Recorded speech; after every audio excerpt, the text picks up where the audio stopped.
Okay, we get again back to the second part video, and di sini kita bakal coba bahas bagian kedua dari semua hal yang tadi aku coba bahas.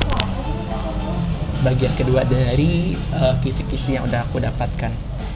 And at here, mari kita mulai pembahasan dari soal nomor 12. Kalau mau lihat yang sebelumnya, cari video part pertamanya ya. Kalian pasti bisa mencarinya.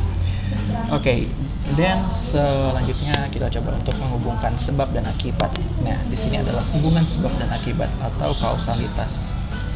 Kemungkinan ada pemahaman dari sebuah kalimat kausalitas yang harus kita cari tahu sebabnya, dan kalian harus coba mendefinisikan hal tersebut dalam pemikiran kalian, lalu kalian memilih jawaban yang benar dari penyebab dan akibat yang dibahas. So, dari ringkasan soalnya sendiri, siswa dapat mengurutkan teks dan meringkas teks. Ini adalah aku nggak tahu, mungkin ini di sini atau ini di pembahasan sebelumnya, tapi siswa dapat mengurutkan teks dan meringkas teks. Ini sebelumnya udah jelas, oke. Salah. Jadi kita lanjutkan ke bagian bawah. Di sini siswa dapat mengurutkan teks. Oke, siswa dapat mengurutkan teks. Di sini berarti akan ada semacam option teks. Jadi ada teks 1, teks 2, teks 3, teks 4. Kita harus mengurutkannya 4, 3, 2, 1. Seperti itu contoh. Agar kalimat tersebut tuh menjadi sebuah kalimat konkret yang kita bisa melihat penyebab dan akibat yang diberikan oleh kalimat tersebut. Nah, nextnya adalah siswa dapat mengurutkan kalimat menjadi sebuah paragraf padu. Nah, kalau sebelumnya kita mungkin mengurutkan kalimat itu menjadi teks konkret, gak jauh beda dengan soal berikutnya. Itu dapat mengurutkan kalimat menjadi paragraf padu. Aku nggak terlalu tahu apa sih bedanya kalimat yang soal atas sama yang di bagian bawah, cuman nggak bakal jauh berbeda, karena di sini akan ada yang harus kita tekan adalah konsep kausalitas atau sebab akibat yang terjadi pada hal tersebut. And then adalah mengurutkan struktur teks. Dari beberapa teks yang di atas, sepertinya ada kemungkinan kita harus mengurutkan teks ya, agar menjadi teks yang konkret. Dan akan lebih spesifik di materi pembahasan nomor 13 ini, dimana kita harus mengurutkan teks yang rancu atau teks yang nggak baku. Teks di sini bisa berupa sebuah kalimat atau sebuah paragraf. Nah, di sini siswa dapat menyimpulkan hubungan sebab akibat dari teks ini. Kita masukin ke yang nomor 12 ya. Ini kebetulan mungkin agak terlalu bersambung ya.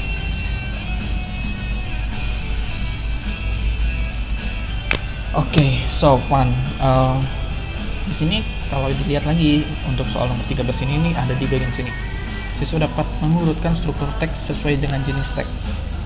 Nah, jadi kemungkinan akan ada beberapa jenis teks yang berbeda, akan mungkin adalah teks persuasif atau teks kausalitas. Dan di materi 13 ini kita harus menentukan struktur teks yang akan dibahas. Oleh karena itu ada hubungan dengan sebab akibatnya di atas. So, menyimpulkan hubungan sebab akibat pada teks ini adalah kemungkinan ya, ini aku akan bahas lagi dari nomor 12. So, dapat menyimpulkan hubungan sebab akibat pada teks. Ada sebab dan akibatnya, kenapa dan oleh karena itu. Biasanya kayak gitu, ini akan dimasukkan ke dalam bagian nomor 12. Dan siswa dapat menyimpulkan hubungan sebab akibat dan dalam teks. Yap, kisi-kisinya sama. Nah, berarti ini dua soal adalah satu pemahaman. Jadi ya 27 dan 29 itu kurang lebih sama. Lalu siswa dapat mengurutkan struktur teks sesuai dengan jenis teks. Kemungkinan ini akan jadi teks random dengan tipe teks yang berbeda. Bisa persuasif, bisa kausalitas seperti yang aku sebutin sebelumnya. Dan kita harus membuat kalimat itu menjadi kalimat padu sesuai dengan perkiraan dari temanya. Oke? Question dalam diri sendiri, gimana cara kita nemuin kalau kalimat ini kira-kira adalah sebuah kalimat persuasif? Kita tinggal baca salah satu kalimatnya, kalau kira-kira kalimat itu punya sebuah kata atau sebuah kalimat lain yang kalimat itu kira-kira itu mengajak kita gitu, kayak jauhilah, itu otomatis kayak memerintahkan kita. Dan disitu berarti ya dengan arti kata lain itu adalah sebuah kalimat persuasif. Atau kayak misalkan karena dia merokok dia meninggal ya, itu adalah sebuah kalimat yang mengartikan sisi lain, di mana kalimat tersebut tuh mengartikan itu adalah sebuah kalimat kausalitas gitu ya. Nah, itu adalah bagian nomor 13, menentukan struktur teks, dan itu akan di random, nanti kita bakal jadiin satu agar padu. Siswa dapat mengurutkan teks sesuai dengan jenis teks itu ya. teks sesuai dengan jenis teks. Jadi kayaknya ini ada dua ya, sesuai dengan jenis teks. Ini ada dua soal yang akan sama gitu. Nah, siswa dapat mengurutkan teks sesuai dengan jenis teks 1, 2, 3, 4. Ada 5 nih, ada 5 soal yang mengurutkan sesuai dengan jenis teks. And then selanjutnya siswa dapat memverifikasi kalimat dalam paragraf, memverifikasi bagian teks. Nah, kira-kira nih siswa dapat memverifikasi kalimat dalam teks ini nih, kita bakal dikasih satu potongan kalimat, dan kira-kira kalimat ini nih kalimat apa sih? Apakah ini kalimat utama? Apakah ini adalah kalimat seperti kalimat pengenalan, atau kalimat lainnya adalah kalimat deskripsinya? Itu akan jadi hal-hal yang berbeda, dan kita harus coba tebak apa sih makna dari kalimat yang akan coba dibahas oleh Bu Adit pada soal yang kita dapatkan. Also, next adalah siswa dapat menanggapi secara logis terhadap kalimat tersebut.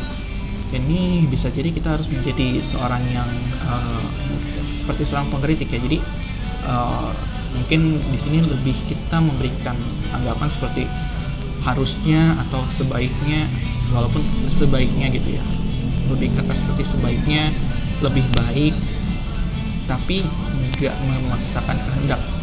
Kayak harusnya mungkin bisa, cuman seperti terlalu memaksakan kehendak. Jadi pada memverifikasi kalimat pada paragraf kurang lebih adalah ya seperti mendefinisikan kalimat ini kalimat apa dan data yang dimilikinya itu apa. Nah, selanjutnya siswa dapat melengkapi secara logis, menanggapinya otomatis kita memberikan seperti kritik atau saran pada kalimat tersebut, dan also jawabannya seperti sebuah kritik atau saran gitu ya. Lalu siswa dapat mengaitkan isi teks dengan kehidupan sehari-hari. Agak kusinggung dengan beberapa pernyataanku di sebelumnya, dimana kita mendapatkan sebuah kalimat hemat pangkal kaya. Dalam kehidupan sehari-hari arti kita harus menghemat pengeluaran kita agar kita menjadi orang yang memiliki ekonomi, dalam artian ekonomi yang mencukupi untuk kehidupan kita. Jadi seperti kita mendapatkan sebuah kalimat yang ya agak memiliki makna yang cukup ya seperti random gitu, nggak random sih, agak susah menyebutkannya. Tapi di sini kalimat ini menekankan kita untuk menghubungkan kalimat tersebut dalam kehidupan sehari-hari gitu. Maksudnya seperti ya seperti itu. Agak susah untuk didefinisikan, tapi kurang lebih ini akan menjadi kalimat seperti sebuah kalimat. Apa makna dari hemat pangkal kaya? Otomatis di situ kita mencari tahu kalau hemat itu dalam kehidupan sehari-hari kita menghemat uang kita, dan itu akan berdampak lain pada waktu-waktu dalam kehidupan kita di mana kita mendapatkan hal yang lebih dari kegiatan tersebut. Oke, next adalah unsur intrinsik dalam novel. Ini adalah intrinsik itu apa sih gitu ya? Intrinsik, ekstrinsik. Oke, salah, intrinsik lagi. Apa sih itu ekstrinsik?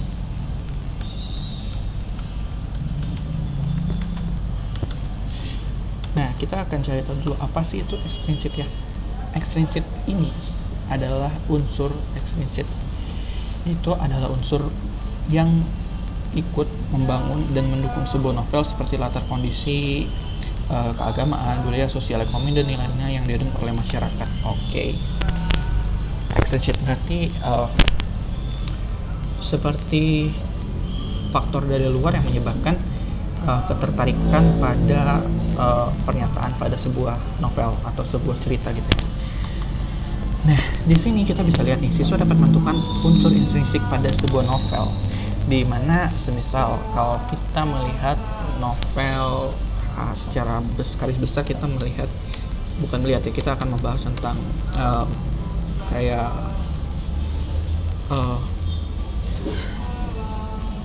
berapa banyak novel yang aku ingat ya, seperti karya-karya Hendra Rinata. Siapa sih?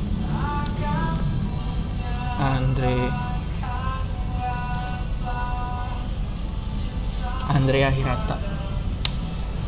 Nah, seperti ya kayak karyanya Andrea Hirata gitu ya. Salah satunya kayak Laskar Pelangi kalau nggak salah ya. Ya kan benar, ini dari novel Pulau Belitung ya, udah benar, Laskar Pelangi. Terus ada jenis-jenis novel lainnya seperti aku lupa, Henderson dan lain-lain. Nah, di sini kita akan mencoba mengaitkan kegiatan atau kondisi sebenarnya di Bangka Belitung atau di Belitung dalam Laskar Pelangi tersebut. Apakah benar anak-anak seorang nelayan yang ditinggalkan ayahnya harus mengakhiri hidupnya sebagai seorang nelayan juga agar bisa bertahan hidup? Nah, di sini kita harus mencoba mencari hal yang ada dalam kehidupan nyata yang bisa menarik minat pembaca pada sebuah karya novel tersebut, atau pada sebuah karya atau sebuah cerita, kurang lebih seperti itu. Jadi itu adalah unsur dari ekstrinsik sebuah novel gitu. Siswa dapat menentukan unsur dalam sebuah novel. Lalu berikutnya adalah siswa dapat menentukan bukti ketegasan watak dalam novel. Ini adalah bagian ke-18 watak. Otomatis ini adalah satu bagian di mana dia membahas secara secara objektif atau subjektif kepada seorang tokoh. Karakter Pak Budi adalah seorang yang penyabar dan penyayang. Karakter seorang Stephen Strange adalah orang yang egois dalam menentukan, adalah seorang egois namun memiliki aku nggak tahu, pokoknya kita harus menentukan karakter yang membuktikan dia egois gitu. Seperti kalau yang sekarang ya sebagai contoh Doctor Strange, dia bandel ketika dikasih tahu sama Wong, tapi di sini itu tuh disebabkan oleh rasa penasaran dia pada hal tersebut. Nah, jadi karakternya adalah seorang yang penasaran dan egois. Egoisnya kenapa? Karena dia nggak mau mengakui kesalahan dia gitu. Nah, dan selanjutnya adalah siswa dapat menunjukkan bukti latar dalam penggalan cerpen. Otomatis ini ada soal cerpen dong. Nah, seperti misal latar. Jadi di sini ada latar waktu, latar tempat, dan latar kondisi.